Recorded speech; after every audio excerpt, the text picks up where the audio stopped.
দর্শক, লাইভে আপনাদের স্বাগতম। আমি ফুটন বিশ্বাস আছি আপনাদের সাথে। আজকে আমি আপনাদের নিয়ে আসলাম খাগড়াছড়ি সদর থেকে প্রায় 14 কিলোমিটার দূরে ভাই বোন ছড়ার মুসলিম পাড়া নামক এই এলাকায়। আমার পেছনে দেখতে পাচ্ছেন একটি বড় একটি বিশাল একটি লেবুর বাগান। এই লেবুর বাগানে যে উদ্যোক্তা, আহ, আমি আজকে তার কাছ থেকে জানতে চাইবো কিভাবে তিনি এই বাগানের যে উদ্যোগ নেওয়ার কারণ পিছনের সেই ইতিহাসটা আমি জানতে চাইবো।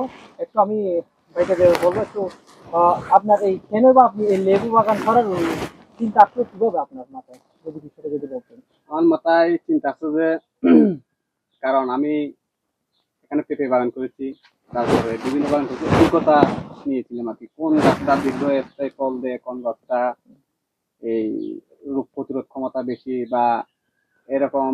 ওখান থেকে আমি অভিজ্ঞতা নিয়েছি আর দেখলাম যে কেউ একটু অসুস্থ হলে লেবু লাগে, রমজানের সময় লেবু লাগে, রেস্টুরেন্টে গেলে লেবু লাগে। আপনি নিজে অ্যাক্সিডেন্ট করছি যে ওখানেও আমার লেবু ওষুধ হিসেবে লেবু ব্যবহার করা হয়েছে। প্রায় দেখা আপনি যাচ্ছে কখন থেকে এই লেবু বাগানের উদ্যোগ নিলেন? আমি নিচ্ছি যেটা 19 সাল 18 সাল থেকে উদ্যোগ নিচ্ছে, 19 সালে লাগাইছি আমি চারাটা। কয়টি চারা দিয়ে শুরু করছিলেন আমি তখন? প্রথমে চারা লাগাইছি যে 100 চারা দিয়ে।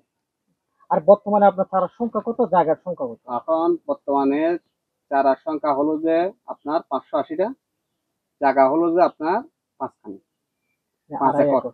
হ্যাঁ সরি, পাঁচ, আড়াই একর, আড়াই একর, প্রায় আড়াই একর আড়াই জায়গা। একর। আর এখন বর্তমানে আপনার বাগানের যে লেবুর কিরকম আপনি সারা পাচ্ছেন, আপনার বাজারের দর কিভাবে পাচ্ছেন, কিনা আপনার লভ্যাংশ কিরকম, যদি কিছুটা যদি বলতেন। লেবুটা হলো একটা সবজি জাতীয়। আমাদের লেবু যখন ভাদ্র মাস শেষ হয়ে যায়, যেমন এখন ভাদ্র মাস শেষ, এখন আমরা চেষ্টা করি যে লেবু গাছে থাকলে টাকা আপনার 14 মাস, বৈশাখ মাস পর্যন্ত আমরা লেবু পাবো, লেবুর দামটা পাবো বৈশাখ মাস পর্যন্ত। জ্যৈষ্ঠ মাসে কিছু লেবু ব্যাপকভাবে লেবু আসে, রেটটা কম, তবে সারা বছর চাহিদা আছে, লেবুগুলার সারা বছর চাহিদা আছে, বিক্রি হয়। এই মানে বছরে আপনার কি পরিমাণ লাভ হয়েছে এই যদি একটু বছর বলতেন। আমার আমি এবছরে লেবু বিক্রি করেছি 2 লক্ষ পিস লেবু বিক্রি করেছি। 2 লক্ষ লেবু বিক্রি করেছি আপনার 2 টাকা করে, কিছু বেচলাম 5 টাকা, কিছু বেচলাম 10 টাকা, কিছু বেচলাম 12 টাকা, এভাবে করে আমরা 3 টাকা পত্তা মিলিয়ে আমি 6 লক্ষ টাকা পেয়েছি। মানে এখানে কি পরিমাণ লাভের খরচ কত ছিল আর লাভ কিরকম হতে পারে আপনার? খরচ বর্তমানে এখন প্রতি বছরে একই বিঘায় একই বিঘায় 10,000 টাকা করে খরচ, 5 বিঘায় 5 কানিতে 50,000 টাকা খরচ, তাহলে আমার 5 লক্ষ টাকা লিমিট হচ্ছে। বেনিফিট 5 লক্ষ টাকা, হ্যাঁ। হ্যাঁ। তো আপনারা নিজে শুনলেন এই লেবু বাগান পাহাড়ের জন্য অপূর্ব একটি, পাহাড়ের জন্য উপযোগী একটি, এগুলো অবশ্যই বলা চলে। আমি এর পাশাপাশি আমাদের যে মাঠ ভিজিটে যে যে কর্মকর্তা যিনি রয়েছেন, আমি একটু তাদের কাছ থেকে একটু জানতে চাইবো, আপনারা কৃষি বিভাগ থেকে আপনারা কিভাবে সহায়তা করে যাচ্ছেন এই বিষয়টা যদি জানাতেন।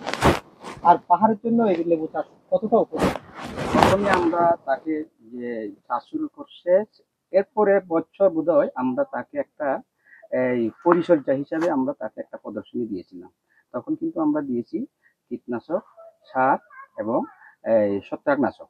এরপরে আমরা তার বাগান নিয়মিত আমরা পরিদর্শন করি এবং এই কোথাও পোকা আক্রমণ করতেছে কিনা, সারের ঘাটতি আছে কিনা, এই এই কারিগরি যে সহায়তা, আমরা সেই সহায়তা তাকে আমরা দিয়ে যাচ্ছি, এখনো পর্যন্ত দিয়ে যাচ্ছি আমরা। হ্যাঁ, ধন্যবাদ। আপনারা নিজেই শুনলেন এই যে কৃষি কর্মকর্তার কাছ থেকে, এই লেবু বাগান পাহাড়ের জন্য, পাহাড়ের ভূমি যথেষ্ট উপযোগী বলা চলে। আর ওনার যে বাগানে এসে আমি সরজমিন ভিত্তিতে দেখতে পেলাম, এখানে অনেক তরুণ উদ্যোক্তা এবং কৃষক রয়েছেন যারা এই আজিজ ভাইয়ের যে বাগানের যে সফলতা দেখে ওনারাও আগ্রহী হচ্ছেন যে বাগান করার। আহ খাগড়াছড়ির ভাই বোন ছাড়া লেবু বাগান থেকে, আজিজের লেবু বাগান থেকে আমি বিদায় নিচ্ছি। সুজন বিশ্বাস, বাংলাদেশের খবর।